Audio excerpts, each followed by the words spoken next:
Everyone, good morning. तो आज हम लोग ट्रैवल कर रहे हैं नोएडा से पंजाब के लिए और रिलीफ इस बात का है कि कुछ दिन इस पोल्यूशन से निकलेंगे और ट्रैवल बेबी के साथ कर रहे हैं। तो क्या क्या तैयारी की, कैसे कैसे ट्रैवल कर रहे हैं, क्या क्या ज़रूरत पड़ती है बेबी के साथ ट्रैवल करने के लिए, किन किन चीज़ों का आपको ध्यान रखना चाहिए, ये आपके साथ आगे वीडियो में शेयर करूंगी। और ये रही मेरे साथ स्थिरा यानी कि पीकू और साथ में है मेरे नीरज जो कि ड्राइव कर रहे हैं। तो अभी चलते हैं, देखते हैं कि किस किस तरीके से ट्रैवल के साथ इजी रहता है, मुश्किल रहता है, क्योंकि इससे पहले भी इसके साथ ट्रैवल कर चुके हैं लेकिन तब ये बहुत छोटी थी। लेकिन अब ये 5.5 महीने की हो गई है तो अब आराम से बैठने लगी है और इसके साथ साथ रिएक्ट इस तरीके से करने लगी है। थोड़ा पेशेंस कम होता जा रहा है इसमें। तो देखते हैं कि इस बार के इस ट्रिप में स्थिरा पेशेंस दिखाती है या नहीं। तो अभी तो फिलहाल ये भूख लगी है इसको और ये देखिए हाथ पूरी तरह चबा रही है। तो देखते हैं बेबी के साथ ट्रैवल कितना इजी रहता है या फिर मुश्किल रहता है। तो देखिए यही सबसे बड़ी वजह है कि दिल्ली से कुछ दिन निकलना बहुत ज़रूरी है। अगर आप भी निकल सकते हैं तो कुछ दिन एटलीस्ट बच्चे को लेकर निकल जाइए, क्योंकि इतना पॉल्यूशन है। ये देखिए सामने बिल्डिंग नज़र तक नहीं आ रही है, इतना बुरा हाल है यहाँ पर। और क्योंकि इतने दिन से हम लोग स्थिरा को लेकर बाहर निकल ही नहीं पा रहे थे, तो अब कम से कम यहाँ से निकल रहे हैं ताकि कुछ दिन उसको रिलीफ मिल पाए। और इतना पॉल्यूशन है कि मतलब आपके गले में खराश हो जाती है। मैं तो खुद कुछ दिन से बाहर नहीं निकली हूँ, लेकिन बच्चों के लिए तो ये एनवायरनमेंट बहुत खराब है। पता नहीं गवर्नमेंट्स क्या कर रही हैं, किस तरीके से पॉल्यूशन पर कंट्रोल होगा, क्योंकि हर साल यही सिचुएशन हम लोग देखते हैं। तो कम से कम आप पंजाब रहेंगे तो थोड़ा सा रिलीफ रहेगा कि चलिए बच्चों को बाहर लेकर तो कम से कम निकला जा सकता है।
क्योंकि लगभग 11:30 बजने को है, नाश्ता किया नहीं है। तो अभी देख रहे हैं कि किस ढाबे पे रुके। हम लोग हर बार अलग अलग ढाबों को एक्सप्लोर करते हैं। कभी हम गरम धरम पे भी रुके, कभी हम खली ढाबे को भी हमने एक्सप्लोर किया, साथ ही साथ गुलशन, झिलमिल, ये तमाम ढाबे हमने एक्सप्लोर तो किए। लेकिन आज हमने सोचा है कि क्यों ना अमरीक सुखदेव, जो कि बहुत फेमस ढाबा है, मूर्थल के नाम से वही जाना जाता है, तो आज क्यों ना वहां पर रुके। नीरज, क्यों आज मूर्थल पे रुकना है, सुखदेव पे? मतलब वही देखते हैं कि मतलब पराठे बहुत फेमस हैं, सुने हैं, तो ये आ चुका है। अब देखते हैं कैसा रहता है, क्या रहता है टेस्ट, पता तो लगभग हम पहुंच गए हैं, क्योंकि देखते हैं ओवर हाइप है, तो वहां पर चल के ही देखते हैं और आपको बताते हैं कि अमरीक सुखदेव जाना वर्थ है या नहीं। तो ये हम पहुंच गए हैं अमरीक सुखदेव और मतलब पहुंचते देखो भीड़ तो इतनी ज्यादा हो जाती है ना यहाँ पे, ऐसा लगता है कि यहाँ पे फ्री में खाना बट रहा है।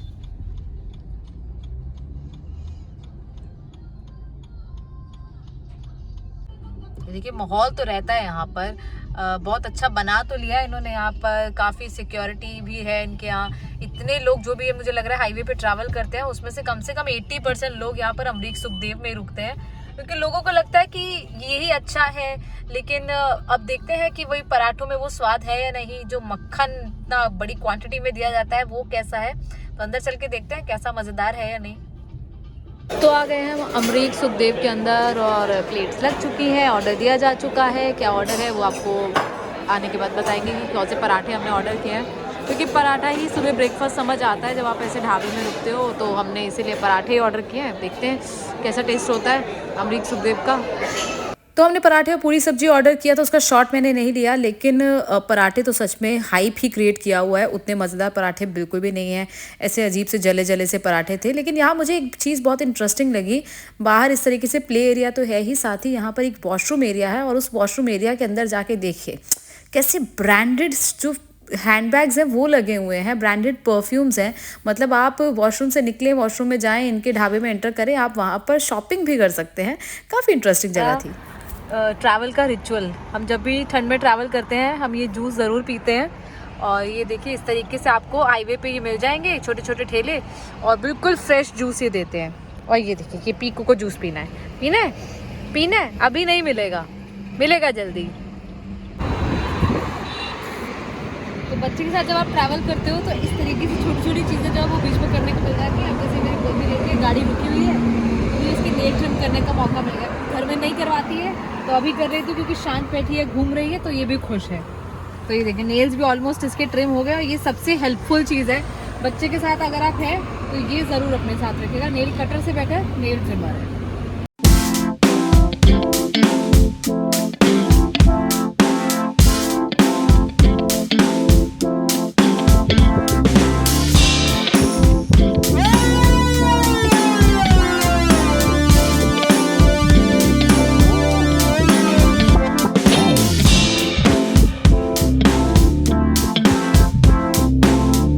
तो देखिए बच्चे के साथ जब आप ट्रैवल करते हैं तो आपको कई प्रिकॉशंस लेने पड़ते हैं, कई स्टॉपेजेस आपको लेने पड़ते हैं। जितनी परमिटेड स्पीड होती है उससे कम स्पीड में ही चलिएगा। और क्योंकि मैं फ्रंट सीट पे बैठी थी इसलिए हम लोग बहुत स्पीड में नहीं जा रहे थे। और साथ ही देखिए अब हम लोग हरियाणा को क्रॉस करते हुए पंजाब में एंटर कर रहे हैं। पंजाब में अब हमें बस 2 से 3 घंटे लगने वाले थे, लेकिन अम्बाला पहुंचते पहुंचते हमें लगभग 4-5 घंटे लग गए। और ये देखिए ये अम्बाला का सिंबल है, जो अम्बाला में एक सिंबल बना हुआ है। और अब देखिए हम लोग पंजाब की तरफ बढ़ रहे हैं।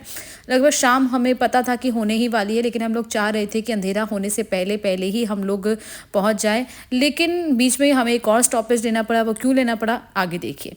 तो एक्चुअल में स्थिरा ने पॉटी कर दिया था, तो इसीलिए अब उसका डायपर चेंज करना पड़ना था, क्योंकि कहीं और ऐसा ढाबा या कोई ऐसा स्टॉपेज हमें नहीं दिखा। तो सोचा कि गाड़ी में ही ड्राई शीट बिछाई जाए और यहीं पे तो जब डायपर चेंज किया जाए। मतलब आप ट्रैवल कर रहे होते तो ऐसे जुगाड़ से बच्चे का डायपर चेंज करना पड़ता है। तो बैक सीट पे ऐसे शीट बिछाओ, डायपर चेंज कर दो और बच्चे को रिलैक्स कर दो। और अगर थोड़ी देर लिटाना है तो पीछे ऐसे सीट पे हम लिटा भी सकते हैं। तो ऐसे ही चलता है बस। जब आप ट्रैवल कर रहे होते हैं तो माँ बाप ट्रैवल करते हैं तो बच्चा भी थोड़ा थोड़ा साथ में ऐसे ही ट्रैवल करता है, सीख जाते हैं।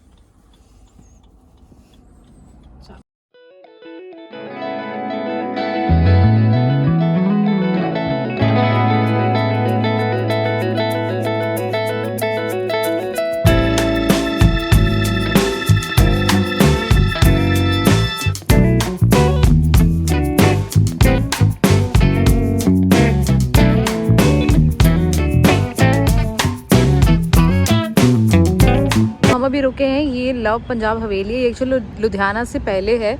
तो अगर आपको एक हॉल्ट लेना है अमृतसर या जालंधर पहुंचने से पहले तो हमने कॉफ़ी हॉल्ट लिया है। और इस तरीके से यहाँ पर आपको सबवे मिल जाएगा, बरिस्ता, इसके साथ साथ आपको बास्किन रॉबिन्स, और ये पूरा वहाँ पर ढाबा भी है सामने। और ये रहा सबका फेवरेट मैकडॉनल्ड्स ड्राइव थ्रू है। साथ ही साथ यहाँ पर चार्जिंग के स्टेशंस भी है। तो अच्छा है, ये अच्छा एक हॉल्ट है। और इस तरीके के 1-2 हॉल्ट आपको मिल जाते हैं लुधियाना से पहले या लुधियाना के बाद में। और ये बिल्कुल ऐसे रोड के किनारे है, ताकि एक अच्छा हॉल्ट स्पॉट मिल जाता है आपको। और क्योंकि मुझे तो कुछ नहीं लेना, लेकिन मेरे हस्बैंड को कॉफ़ी लेनी थी तो वो कॉफ़ी लेने गए हैं, वॉशरूम ब्रेक चाहिए था। और मैं पीकू को इस तरीके से थोड़ा सा बाहर वॉक करवा रही हूँ, क्योंकि गाड़ियों बैठे बैठे थक जाते हैं। तो ये देखिए इसकी नज़र पूरी सिर्फ गाड़ियों पे है। ये सिर्फ गाड़ियों को देख रही है, कौन सी गाड़ी आ रही है, कौन सी गाड़ी जा रही है, इसका ध्यान सिर्फ उसी पे ही है। और बस फिर स्थिरा को नींद आ गई थी तो मैं उसे बैक सीट पर ले आई। और हम लोग 6 बजे के करीब जालंधर पहुंच गए थे। और अगर बच्चे के ट्रैवल से रिलेटेड आपके पास कोई भी सवाल हो तो आप ज़रूर कमेंट्स में लिखिएगा, मैं उसके जवाब ज़रूर दूंगी। And you know the drill, like कीजिए, शेयर कीजिए, कमेंट कीजिए और मेरे चैनल को ज़रूर सब्सक्राइब कीजिए। Bye bye.